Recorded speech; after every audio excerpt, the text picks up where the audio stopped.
proficient way. No, it was. I saw the excitement from far away. I saw like the jump. I saw everything. I was like, yeah. Oregon represent. Now going into Bellingham representation up in Washington. That's going to be Eddie 805. Snake player, if I remember. Oh, they're getting right into it. I love this Snake skin. It looks so good. It's definitely shiny. That's it's okay. If you're a hater, you're a hater. No, don't even trip. Don't even trip. I'm a big fan of a lot of Snake skins. I think Snake has no bad skins. That's my opinion. I'll say that as well, yeah. Especially in comparison to characters like Cloud. I don't know. I'm sorry. We don't talk about Cloud skins, all right? Yeah. I also am a fan of this Game & Watch skin. I love the teal. I've always been a fan.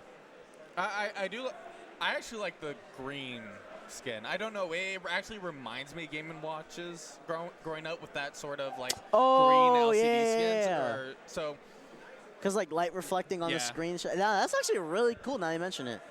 But here we are going into this game. They are swinging at each other. Yeah, they are scrapping indeed. Monte does have that stage control here. He's able to catch Eddie for a little bit more damage, but I think Eddie's going to be able to make it back. Yeah, those grenade momentum like shifts are just so good for Snake.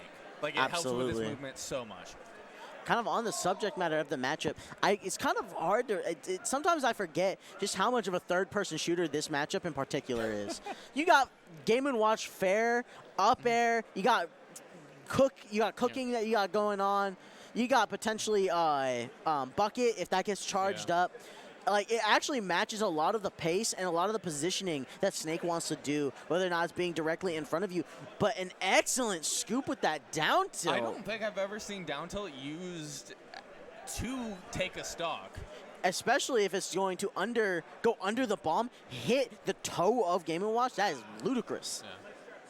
But here we have an excellent start for the Washington Snake main. Let's see if Monte can clear this one up. This guy has been cracked. I've been following him for a minute.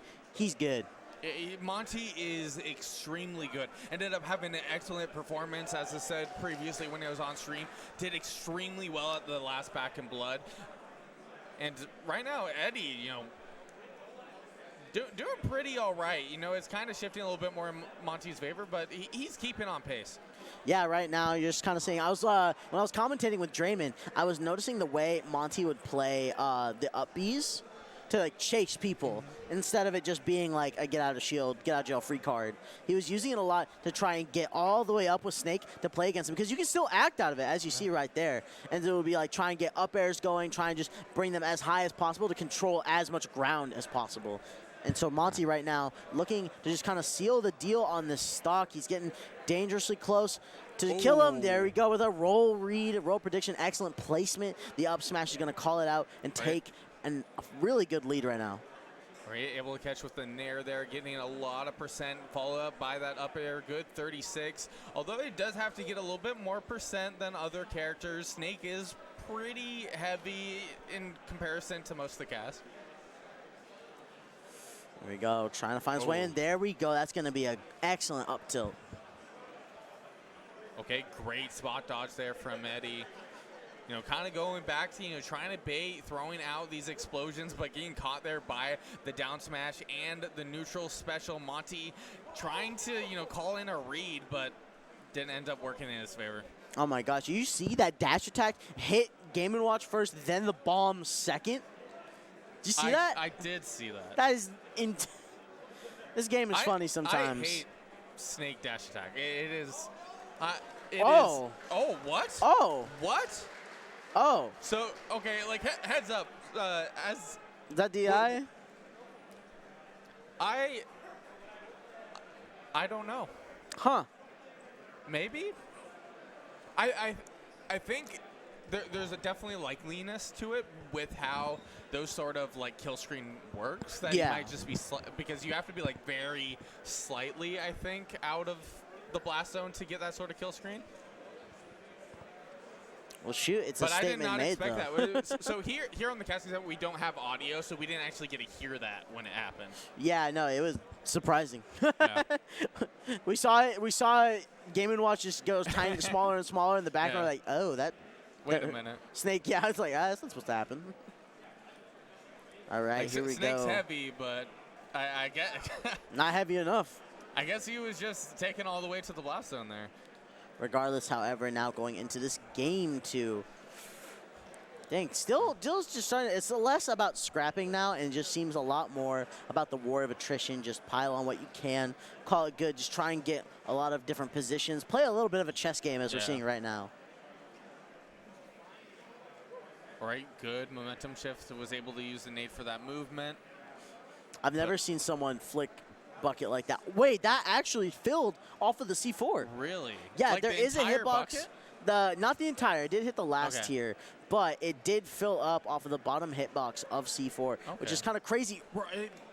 The amount of kills off the top here from Monte are crazy. And there's star KOs too. It's kind of odd. It's kind of wild. This is very, very unusual. But like Eddie just needs to go a little bit more percent here onto Monte, and then once you get Game & Watch towards that kind of up tilt percent, you're pretty solid. But he keeps on going for this dash attack trade. Was trying to catch with the back air, which I think if it did connect would have taken the stock. My gosh, that grab playing dangerously close. Just going to use the F tilt to retort 1-2 hit. Oh, I think he was trying to go for the ledge trump. Interestingly enough. There we go. Great That's going positioning in there from Eddie. He never lost stage control. It's scary just how fast Snake can be in these small situations. He's not the fastest, obviously. Oh my gosh, that was so scary. But there you go, using the brain freeze, letting that cook explode on the shield, and then follow up with the back air. He didn't have the forward air angle, but that's still going to be really good. And opting to use the explosion to get out of there right now, Monte does not let up. All right, all I'm asking from you, Eddie, don't die off the top. That is all I'm asking from you, man. It's a small request. Small little favor. I believe you can do it. There we go. Oh, almost called it out, but he set off the C4 prematurely. No, maybe not prematurely. He just did not expect for him to play so close to him. You saw that F-tilt was trying to punish him as fast as possible. Yeah. Okay, almost able to get a spike there if Monte kind of drifted in a little bit more. There we go. Okay, great use of the bucket there. Oh my gosh, I think you saw the Nair prep for that, but of course using Monte's own Nair to try and get out of that.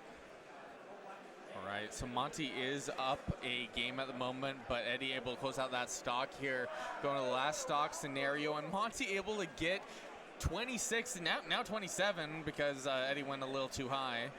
It's hard to see, but in the corner of Eddie's screen, oh my goodness! He just got deleted. I looked down, looked back up, and it was over. Was that bucket? That was bucket, yes. Oh my goodness. That was so I wanted to make quick. a comment about arpeggio, and I look down, I look up, and I just see game. That's all right. crazy. Well, good work on Monte for making top 32 loser side. Like he